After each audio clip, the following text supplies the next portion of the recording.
काका यथास्थान बैठे थे। मुझे देखा तो पूछा, क्यों हातिम साहब, करा दिया उस भ्रष्ट शिवशंकर का तबादला? मैंने कहा, काका वह हो नहीं सका। काका बोले, मैं जानता था तुम्हारे से किसी का भला नहीं हो सकता। अरे पहले तबादले के सिद्धांत समझो, तब उसमें हाथ डालो। देखो साहब, जब खुद तबादला करता है तब वह दंड होता है, और जब किसी की प्रार्थना पर करता है तब वह कृपा होती है। कृपा करने का कोई नियम शासन में नहीं है, पर सजा देने की छूट है। तुम कोशिश करके शिवशंकर को सजा दिलवाओ तो तबादला हो जाएगा। सजा क्यों दिलवाओगा? सजा उसके भले के लिए दिलवाओ। उससे कहो कि वह आज से लगातार 3 दिन साहब के बंगले के सामने खड़े होकर उन्हें गालियां दे। जब साहब उसे डांटने आए तब अपना नाम पद और पता बता दे। साहब गुस्से से कहेगा, बदमाश, मैं तेरा ट्रांसफर करा दूंगा। दूसरे दिन शिवशंकर का तबादला हो जाएगा। मगर काका कही साहब और कुछ नहीं करेगा, कर ही नहीं सकता। ये बड़े बड़े अफसर बेचारे बहुत कमज़ोर होते हैं, ये तबादले से ज़्यादा कुछ कर ही नहीं सकते। अगर ये कहे कि तुम्हें मार डालूंगा तो समझो कि ये तबादले करेंगे। पर काका शिवशंकर गाली देने की हिम्मत नहीं कर सकता। सो मैं जानता हूँ, पर वह पैसा नहीं खाता ना। गाली वही दे सकता है जो रोटी खाता है। पैसा खाने वाला सबसे डरता है। जो सरकारी कर्मचारी जितना नम्र होता है वह उतने ही पैसे खाता है। शिवशंकर को कुत्ता काट खाए तो उसे भी गाली नहीं देगा, कहेगा श्वान श्रेष्ठ काट लिया तो बात नहीं, पर मेरी रिपोर्ट मत करा देना। अच्छे तबादले का दूसरा सिद्धांत है, जो जहाँ ठीक है उसे वहाँ से हटाना। अंग्रेजों के ज़माने से जनता और सरकार में दुश्मनी का संबंध चला आ रहा है ना। जो ही ऊपर के अधिकारियों को मालूम होता है कि कर्मचारी अच्छा काम कर रहा है और उससे जनता को फायदा है, तो ही उसका तबादला कर दिया जाएगा। तुम शिवशंकर की तारीफ किसी अखबार में छपा दो, उसका ट्रांसफ़र हो जाएगा।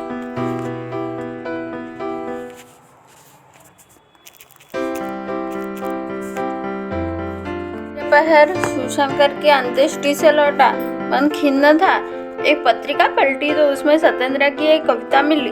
उसे पढ़ो तो मन और बैठ गया। सत्येंद्र हमारा बड़ा प्रतिष्ठित कवि है।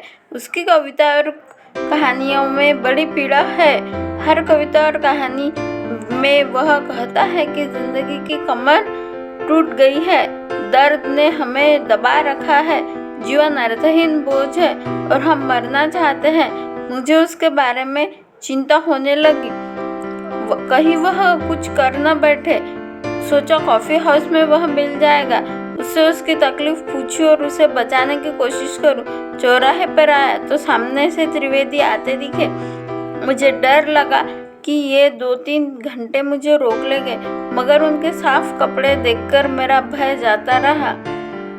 त्रिवेदी अब साफ कपड़े पहने होते हैं तब किसी सेक्रेटरी या मंत्री से मिलने जाते हैं, तब वह औपचारिक दुआ सलाम करते छोड़ देते हैं। मगर गंदे कपड़ों में त्रिवेदी फुर्सत में होते हैं और 2-3 घंटे रोककर बातें करते हैं। कभी मैंने सोचा था कि इनके कपड़े मैं धो दिया करूं, जिससे यह हमेशा बड़ों से मिलने जाया करे और हमारा वक्त न ले। पर यह डर है कि जब मैं कपड़े धोने इनके घर जाऊंगा तब तो यह गंदे कपड़ों में होंगे और पकड़कर बिठा लेंगे। त्रिवेदी साहित्य की लिफ्ट में चढ़कर बटन दबाकर सरकारी नौकरी की ऊंची मंजिल पर पहुंच गए हैं। साहित्य उनसे छूट गया है, क्योंकि साहित्य का काम अच्छी दुकान या अच्छी नौकरी लगने तक ही होता है। पर पिछले 10 सालों से मैं उनकी ग्लानि का साक्षी हूँ। उन्हें बराबर लगता है कि उनकी ज़िंदगी बर्बाद हो रही है। वह जब मुझे मिलते हैं जिंदगी बर्बाद होने का रोना रोते हैं। आज समय कम था, इसलिए संक्षेप में अपना दुखड़ा रोने लगे। यार, हमारी तो लाइफ ही बर्बाद हो गई। सरकारी नौकरी ने सारी प्रतिभा खा ली। साहित्य सेवा की क्या क्या उमंग मन में थी, पर धरी रह गई। जब हमने तरंग के प्रति कविता लिखी थी, तब रचनात्मक शक्ति चरम बिंदु पर थी, पर फिर इस कोल्हू ने में जुट गए। हिंदी ने हमें से क्या क्या उम्मीदें की थी। ऐसी आत्मग्लानि होती है कि मर जाने को जी चाहता है, मगर अब तय किया है बस सिर्फ 1 साल नौकरी और करूँगा, फिर सब छोड़कर साहित्य साधना करूँगा, चाहे भूखा रह लूँ। बस मुझे 1 साल और दो। मैंने उसे 1 साल दे दिया। 10 सालों से एक दे रहा हूँ। हर साल वह नौकरी छोड़ने की घोषणा करते हैं।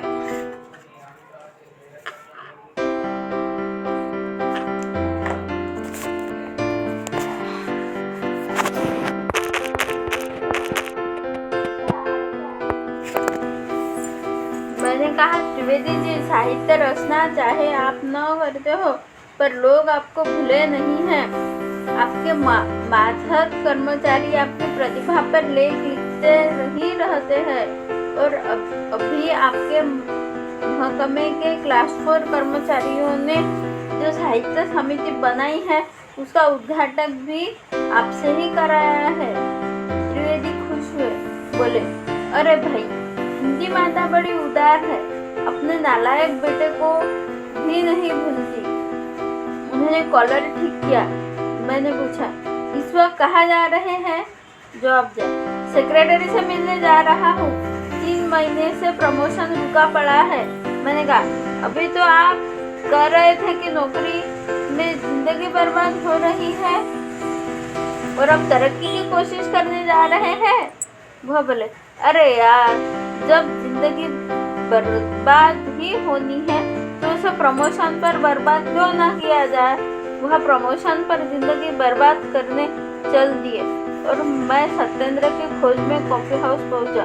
कॉफी हाउस में घुसते ही सामने की टेबल पर जो देखा, उससे थोड़ी देर तो मैं चकरा गया। हमारे वयोवृद्ध आदरणीय लेखक आचार्य हेमंत जी बैठे हैं। वह कॉफी हाउस में कभी नहीं आते थे।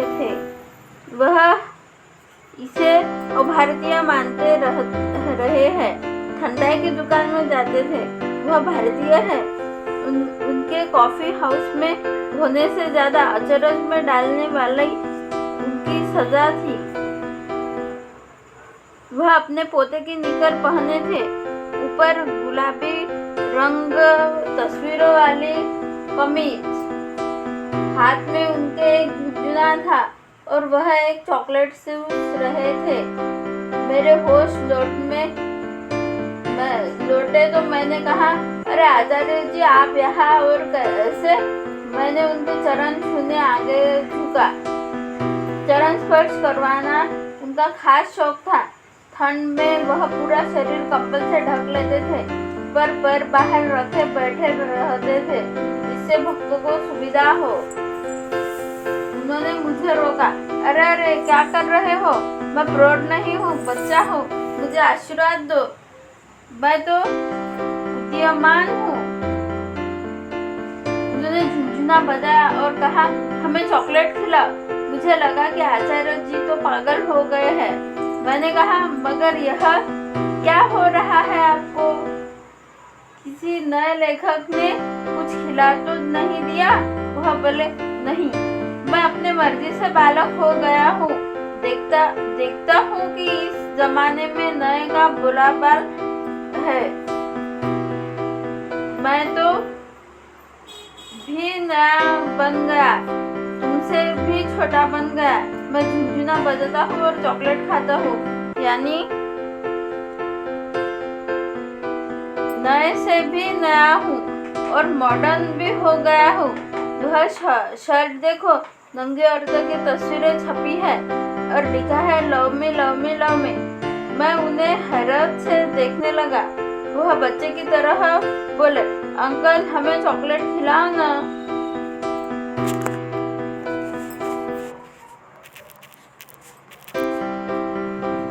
द्विवेदी जी साहित्य रचना आप चाहे न करते हो, पर लोग आपको भूले नहीं हैं। आपके मातहत कर्मचारी आपके प्रतिभा पर लेख लिखते ही रहते हैं और आपके अभी महकमे के क्लास 4 कर्मचारियों ने साहित्य समिति बनाई है। उसका उद्घाटन आपसे ही कराया था। त्रिवेदी खुश हुए, बोले, अरे भाई, हिंदी माता बड़ी उदार है, अपने नालायक बेटे को भी नहीं भूलती। उन्होंने कॉलर ठीक किया। मैंने पूछा, इस वक्त कहाँ जा रहे हैं? जवाब दिया, सेक्रेटरी से मिलने जा रहा हूँ। 3 महीने से प्रमोशन रुका पड़ा है। मैंने कहा, अभी तो आप कह रहे थे कि नौकरी में जिंदगी बर्बाद हो रही है और अब तरक्की की कोशिश करने जा रहे हैं। वह बोले, अरे यार, अब जिंदगी बर्बाद होनी ही है तो प्रमोशन पर बर्बाद क्यों न किया जाए। वह प्रमोशन पर जिंदगी बर्बाद करने चल दिए और मैं सत्येंद्र की खोज में कॉफी हाउस पहुंचा। कॉफी हाउस में घुसते ही सामने की टेबल पर जो देखा उससे थोड़ी देर मैं चकरा गया। हमारे वयोवृद्ध आदरणीय लेखक आचार्य हेमंत जी बैठे थे। वह कॉफी हाउस में कभी नहीं आए थे। वह इसे अभारतीय मानते रहे हैं। ठंडाई की दुकान में जाते थे। वह भारतीय है। उनके कॉफी हाउस में होने से ज़्यादा अचरज में डालने वाली उनकी सजा थी। वह अपने पोते का निकर पहने थे, ऊपर रंग बिरंगी तस्वीरों वाली कमीज पहने थे। हाथ में उनके एक झुनझुना था और वह एक चॉकलेट चूस रहे थे। मेरे होश लौटते मैंने कहा, अरे आचार्य जी, आप यहाँ है? और ऐसे मैं उनके चरण छूने आगे झुका। चरण स्पर्श करवाना उनका खास शौक था। ठंड में वह पूरा शरीर कंबल से ढक लेते थे, पर बाहर ही रखते थे जिससे भक्तों को सुविधा हो। उन्होंने मुझे रोका। अरे अरे, यह क्या कर रहे हो? मैं प्रौढ़ नहीं हूँ, बच्चा हूँ, मुझे आशीर्वाद दो, मैं उदीयमान हूँ। उन्होंने झुनझुना बजाया और कहा, हमें चॉकलेट खिलाओ। मुझे लगा कि आचार्य जी पागल हो गए हैं। मैंने कहा, मगर यह क्या हो गया है आपको? किसी नए लेखक ने कुछ खिलाया तो नहीं दिया? वह बोले, नहीं, मैं अपने मर्जी से बालक हो गया हूँ। देखता हूँ इस जमाने में नए का बोलबाला है, तो मैं भी नया बन गया, तुमसे भी छोटा बन गया। मैं झुनझुना बजाता हूँ और चॉकलेट खाता हूँ, यानी नए से भी नया हूँ और मॉडर्न हो गया हूँ। यह शर्ट देखो, नंगे औरतों की तस्वीरें छपी है और लिखा है love me love me love me. मैं उन्हें हैरत से देखने लगा। वह बच्चे की तरह बोले, अंकल हमें चॉकलेट खिलाओ। आचार्य जी, यह तो ठीक है, पर लिखने के बारे में क्या कर रहे हैं? उन्होंने कहा, लिख भी ना रहा हूँ, जो लिख चुका हूँ उसे भी फिर लिख रहा हूँ, मगर हिज्जे और वाक्य विन्यास की गलतियाँ करता जाता हूँ। वह नया हो जाता है। थोड़ी देर उनके पास बैठकर मैं कोने के टेबल पर बैठे सत्येंद्र के पास पहुँचा। मैंने कहा, वह जो वयोवृद्ध कवि हेमंत जी बैठे हैं, उन्हें जानते हो ना? सत्येंद्र ने कहा, कौन कवि? कवि तो पहले कोई नहीं हुआ, कविता तो मुझसे आरंभ होती है। मैंने कहा, पहले कवि नहीं हुए? तुलसीदास, सूरदास, कालिदास, ये भी नहीं? सत्येंद्र बोला, ये क्या कवि थे? मैं जब मुझसे पहले कविता लिखी ही नहीं गई तो कवि कैसे हो जाएंगे?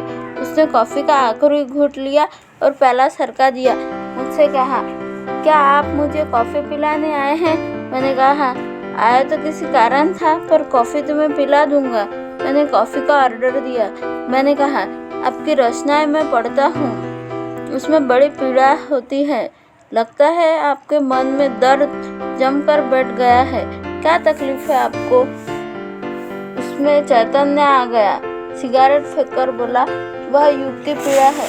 अपने ज़माने का सारा दर्द हम पी रहे हैं, वही जहर बनकर हमारी रचना में आता है। मैंने पूछा, युग की पीड़ा की शिकायत आपको कब से है? उसने कहा, ये 15-16 साल की उम्र में से है। मेरे पेट में तब बड़ा दर्द रहता था। यह 3-4 साल चला, फिर इलाज से अच्छा हो गया। मैंने कहा, यानी उस वक्त युग तुम्हारे पेट में था? वह बोला, हाँ, मगर उसके बाद युग की पीड़ा मेरे भीतर फैलने लगी, आत्मा में आ गई, उंगलियों के पोरों तक पहुंच गई, फिर बैंक अकाउंट में फैली, फिर फर्नीचर में, कपड़ों में और बेडरूम में। आज जीवन अर्थहीन है, संसार ही अर्थहीन हो गया है, किसी चीज में कोई अर्थ नहीं रह गया। मैंने कहा, तो क्या मर जाने की तबीयत होती है? वह बोला, हाँ, लेकिन मृत्यु भी तो अर्थहीन है, इसलिए उसे भी नहीं स्वीकारा जाता। हम खुद स्वीकार नहीं कर सकते। इसी समय 2 खूबसूरत बच्चों को लेकर एक दंपति भीतर आया और टेबल पर बैठ गया। माता पिता बच्चों को प्यार करने लगे। सत्येंद्र ने उन्हें देखता रह गया और उनके चेहरे पर घृणा आ गई। कहने लगा, देखो कितने उल्लू है, अपने बच्चे को प्यार करते हैं, बेवकूफ।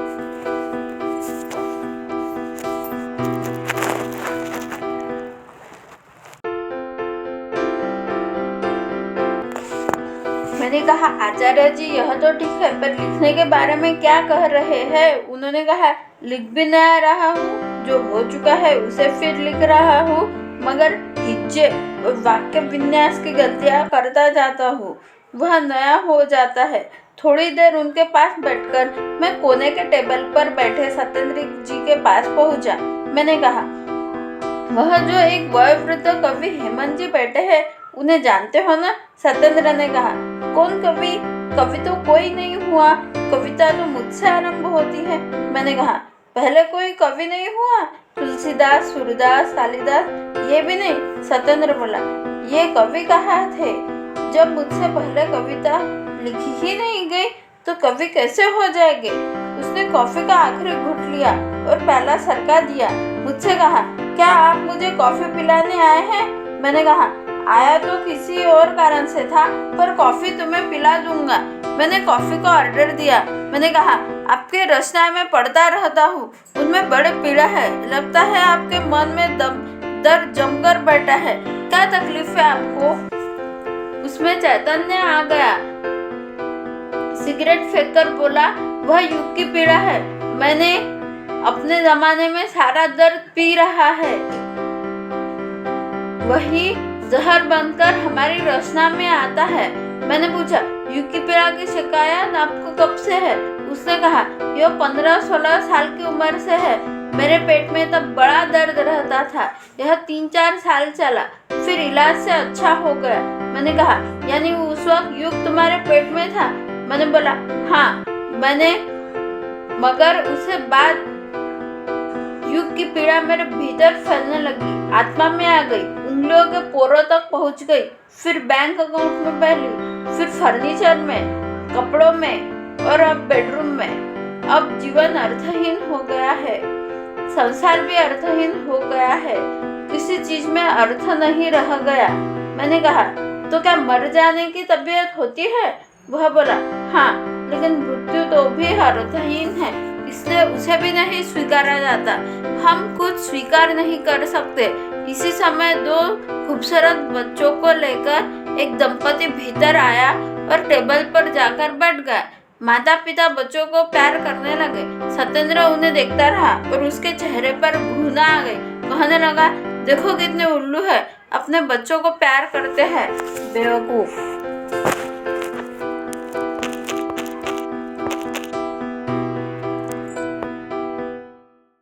वह उन्हें देखता रहा, बड़े दर्द से बोला, मैं निपट अकेला हूँ। मैंने पूछा, अकेले क्यों हो? उसने कहा, क्योंकि मैं किसी से मिलता जुलता नहीं हूँ, सबको मेरे पास आना चाहिए, वे नहीं आते तो अकेला हूँ। कॉफी आ गई, हम कॉफी पीते हुए बातें करने लगे। मैंने कहा, भाई सत्येंद्र जी, तुम्हें अभी युग की पीड़ा का रहस्य समझ में नहीं आया। उसने खींचकर मेरे तरफ देखा, बोला, तुम्हें क्या पीड़ा नहीं दिखती? क्या इस युग के संकट से तुम अनभिज्ञ हो? मैंने कहा, मुझे कुछ पीड़ा और संकट तो दिखते हैं। 17 साल बाद भी देश भूखा और नंगा है। छोटे छोटे बच्चे होटलों में काम करते हैं। नाबालिग लड़कियां पेट भरने को चकलों में बैठी है। दहेज के कारण लड़कियां बिन ब्याही सूख जाती है। हर तरफ लूट खसोट है। साधारण आदमी का कई तरफ से खून चूसा जा रहा है और कोई बचाव का रास्ता नजर नहीं आता। उधर युद्ध का संकट है। यह सब तो मेरी समझ में भी नहीं आता है। यही का युग की पीड़ा है। यही तुम्हारे दर्द और संकट की अनुभूति का उत्स है। सत्येंद्र ने मेरे तरफ देखा जैसा मैं कोई बच्चा हूँ। बोला, आप बहुत नासमझ है। युग की पीड़ा अपने भीतर से उपजती है। जमाने के प्रति जो कर्तव्य है वह जब नहीं करता तब घोर पीड़ा होती है। देखो, सुबह से मुझे 3 कप कॉफी अपने पैसों से पीनी पड़ी है। मुझे पीड़ा नहीं होगी। मुझे कुल 800 रुपए तनख्वाह मिलती है और उस नरेंद्र को 1000 रुपए, प्रथमेश को अभी 1200 रुपए हुए हैं। मुझे रात भर इस पीड़ा से नींद नहीं आती है। सुरेश के पास कार हो गई है, मालूम है आपको, और मैं टैक्सी लेता हूँ। मैं इतना बड़ा लेखक हूँ। यहाँ 3 गर्ल्स कॉलेज है। उनकी सारी लड़कियाँ को मेरे इर्द गिर्द होना चाहिए कि नहीं, मगर कोई नहीं आती। इस असंस्कृत समाज में दम घुटता है मेरा। और आप पूछते हैं कि पीड़ा कहाँ से आती है। हम इस सारे जहर को पीते रहते हैं। दुनिया अर्थहीन हो गई है और लोग है कि खाते पीते हैं, शादी ब्याह रचाते हैं, बच्चे पैदा करते हैं और बच्चों को प्यार करते हैं। सबके सब गैर है, जड़ और संवेदन है। सत्येंद्र बहुत क्रोध में आ गया। उसने एक घूंट सारी कॉफी निगल और कप जोर से पटक दिया। अब उसके मूड को देखकर ऐसा लगता था जैसे वह अभी जाकर रेलगाड़ी के सामने गिर जाएगा। मैंने उसे शांत करने की कोशिश की। कहा, बंधु, ज्यादा मत घुटो, कहीं पेट का दर्द फिर न उभर आए। मुझे बताओ, मैं तुम्हारे लिए क्या कर सकता हूँ। वह बोला, आप मेरे लिए कुछ नहीं कर सकते। आप जाइए, मुझे अकेला छोड़ दीजिए। मैं आपसे घृणा करता हूँ। मैं उठ लिया, आचार्य हेमंत के पास पहुँच गया तो उन्होंने पूछा, क्यों साहब, हमारे उन अंकल को क्या हो गया है। मैंने कहा, वह युग की पीड़ा से त्रस्त है। हेमंत जी ने कहा, हमारे जमाने से यह बीमारी नहीं थी, बड़ा प्राणलेवा रोग है। दूसरे महायुद्ध के बाद दुनिया में फैल रहा है। हेमंत जी ने फुगा फुलाया और मैं कॉफी हाउस के बाहर आ गया।